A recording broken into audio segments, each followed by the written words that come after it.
இலங்கை கடற்படையோட 45வது கடற்படை மாணவர் குழுவோட ஆட்சேர்ப்புக்கான அடிப்படை தகைமைகள்ல ரொம்பவே முக்கியமான ஒரு தகைமை தான் கல்வி பொது தராதர சாதாரண தர பரீட்சையில சிங்கள பாடத்துக்கு சிறப்பு சித்தி, அதாவது சி பாஸ் வேணும் அப்படிங்கிற தகைமை. ஆனா முன்னாள் ஜனாதிபதி மஹிந்த ராஜபக்ஷவோட மகன் யோஷித ராஜபக்ஷவுக்கு இந்த அடிப்படை தகைமை கூட இல்ல அப்படிங்கிற ஒரு அறிக்கை, ஒரு தகவல் இப்போ வெளியாகி இருக்கு. இதுல ரொம்பவே முக்கியமான இன்னொரு விஷயம் என்ன அப்படின்னு சொன்னா, இந்த அடிப்படை தகைமைகள், அதாவது யோஷித ராஜபக்ஷவோட அடிப்படை தகைமைகள் தொடர்பா யோஷித ராஜபக்ஷவோட பர்சனல் டாக்குமெண்ட்ஸ் ஃபைல்ல இருந்து காணாமலாக்கப்பட்டிருக்கு அப்படிங்கிற ஒரு தகவலும் வெளியாகி இருக்கு. இந்த மாதிரியான பின்னணியில தான் இப்ப அவருடைய அடிப்படை கல்வி தகைமைகள் தொடர்பாகவும் ஒரு தகவல், ஒரு அறிக்கை வெளியாகி இருக்கு.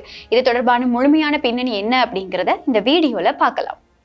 எதிர்வரும் 4/7/2026 வேல்ஸ் நகரில் தேர் திருவிழா மிக கோலாகலமாக நடைபெற உள்ளது. அனைவரும் வந்து ஆஞ்சநேயரின் அருளை பெற்று செல்லுங்கள். 2015ஆம் ஆண்டு அமைக்கப்பட்ட விசேட கடற்படை விசாரணை குழுவோட தலைவர் ரியல் அட்மிரல் DWB பெத்தேவ், உறுப்பினர்களா இருக்கக்கூடிய கொமடோர் USR பெரேரா, அது மட்டும் இல்லாம கொமடோர் MMVB மெதகோட ஆகியோர் அடங்கிய குழுவும் திருகோணமலை கடற்படை அகாடமியோட அதிகாரிகள், அது மட்டும் இல்லாம யோஷிதவோட பேட்ச்மேட்ஸ் கிட்ட நடத்தின தீவிர விசாரணைகள்ல தான் இது தொடர்பா பல உண்மைகள் முதலா வெளிச்சத்துக்கு வருது.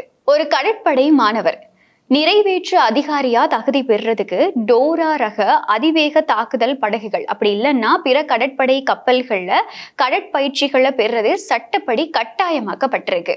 ஆனா யோஷித ராஜபக்ஷவோட விடயத்திலையும், அவர் கடற்படை அதிகாரியா பணிபுரியறதுலையும் இந்த விடயங்கள், இந்த சட்ட திட்டங்கள் எல்லாமே தூக்கி வீசப்பட்டிருக்கதா தான் தகவல்கள் இப்போ வெளியாகி இருக்கு.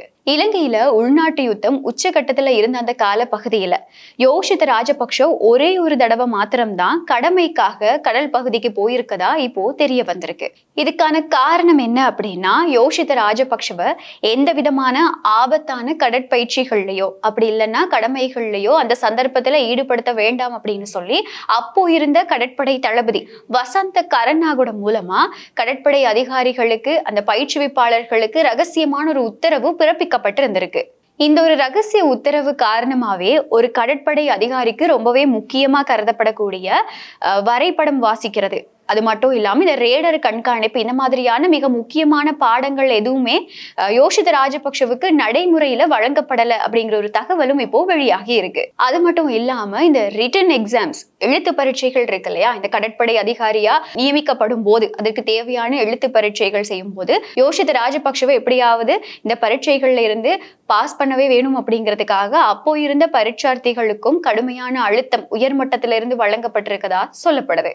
இலங்கையில எந்த ஒரு பாதுகாப்பு பிரிவா இருந்தாலும் சரி, கடுமையான சட்டத்திட்டங்களுக்கு உட்பட்டு கிட்டத்தட்ட 2 வருடமாவது பயிற்சி காலம் நிறைவடையும் வரைக்குமே அனைவருமே கடுமையான ஒழுக்க கட்டுப்பாடுகளுக்கு உட்பட்டு அந்த முகாம்கள்ல தங்கி இருக்கணும் அப்படிங்கிறது மிக முக்கியமான ஒரு விடயம், அது கட்டாயமாக்கப்பட்ட ஒரு விடயம். ஆனா யோஷித ராஜபக்ஷ ஒரு குறுகிய காலப்பகுதியில மட்டும்தான் இந்த முகாம்ல தங்கி இருந்ததாகவும் அடிக்கடி வீட்டுக்கு போறதுக்காக விடுமுறைகள் வழங்கப்பட்டிருக்கதாகவும் இந்த அறிக்கைகள்ல சொல்லப்படுது. அது மட்டும் இல்லாம யோஷித ராஜபக்ஷ தன்னோட பயிற்சி காலத்துல பெரும்பாலான ஒரு பகுதி கொழும்புல இருக்கக்கூடிய ஜனாதிபதி மாளிகையில தான் கழிச்சதாகவும் தகவல்கள் வெளியாகி இருக்கு. அப்படி ஒருவேளை அவர் இந்த முகாம்ல தங்கி இருந்தாலும் கூட மத்த அதிகாரிகள் இருக்காங்க இல்லையா, இந்த சாதாரண ஏழை மாணவர்கள் கூட எல்லாம் அவர் பழக மாட்டாரு, ஒன்னா சேர்ந்து சாப்பிட மாட்டாரு அப்படிங்கிற பல தகவல்கள் வெளியா இருக்கக்கூடிய பின்னணியில அதிகாரிகளுக்குன்னு இருக்கக்கூடிய இந்த பொதுவான உணவு விடுதிக்கு கூட அவர் போனது கிடையாது. அவருக்காக கடற்படை முகாமுக்குள்ள எல்லா வசதிகளோடையும் கூடிய ஒரு மிக முக்கியமான இடம் ஒதுக்கப்பட்டிருந்திருக்கு. அங்கதான் அவர் தங்கி இருந்திருக்காரு, அங்க ஒரு சொகுசு வாழ்க்கை அவருக்குன்னு இருந்திருக்கு அப்படிங்கிற பல தகவல்கள் இப்போ இந்த அறிக்கைகள் மூலமா வெளியாயிட்டு இருக்கு. அதிகாரத்துல இருக்கவங்களோட பிள்ளைகளுக்காக நாட்டோட சட்ட திட்டங்களும் பாதுகாப்பு பிரிவோட ஒழுக்க விதிகளும் அவங்களுக்கு தேவையான மாதிரி வளைக்கப்பட்டிருக்கு. அதுக்கு இந்த விசேட கடற்படை விசாரணை அறிக்கை ஒரு சாட்சியாகவும் அமைஞ்சிருக்கு. தன்னோட அதிகாரத்தை பயன்படுத்தி தன்னுடைய மகனோட சான்றிதழ்களை மறைச்சு பரீட்சைகள்ல பல முறைகேடுகளை செஞ்சு அவர் ஒரு அதிகாரியா மாற்றின இந்த அதிகார துஷ்பிரயோகம் இன்னைக்கு நாள்ல இலங்கை அரசியல்ல ஒரு மிகப்பெரிய பேசு பொருளா மாறி இருக்கு. நாளுக்கு நாள் இதோட விசாரணைகள் தீவிரமடைஞ்சிட்டு இருக்கக்கூடிய பின்னணியில இன்னும் பல தகவல்கள் வெளியான வண்ணமே இருக்கு.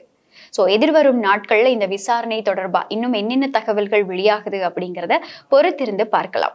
லஞ்ச ஊழல் விசாரணை ஆணைக்குழுவும் இது தொடர்பா பல தகவல்களை வெளியிடும் அப்படிங்கிற எதிர்பார்ப்பும் இருக்கு. இந்த சம்பவம் தொடர்பா முன்னாள் ஜனாதிபதி மஹிந்த ராஜபக்ஷவோட ஆட்சி கால பகுதியில் அவருடைய அதிகாரம் துஷ்பிரயோகப்படுத்தப்பட்டிருக்கிறது தொடர்பா நீங்க என்ன நினைக்கிறீங்க அப்படிங்கிறத கமெண்ட்ல சொல்ல மறக்காதீங்க. மறுபடியும் இன்னொரு வீடியோல சந்திக்கலாம்.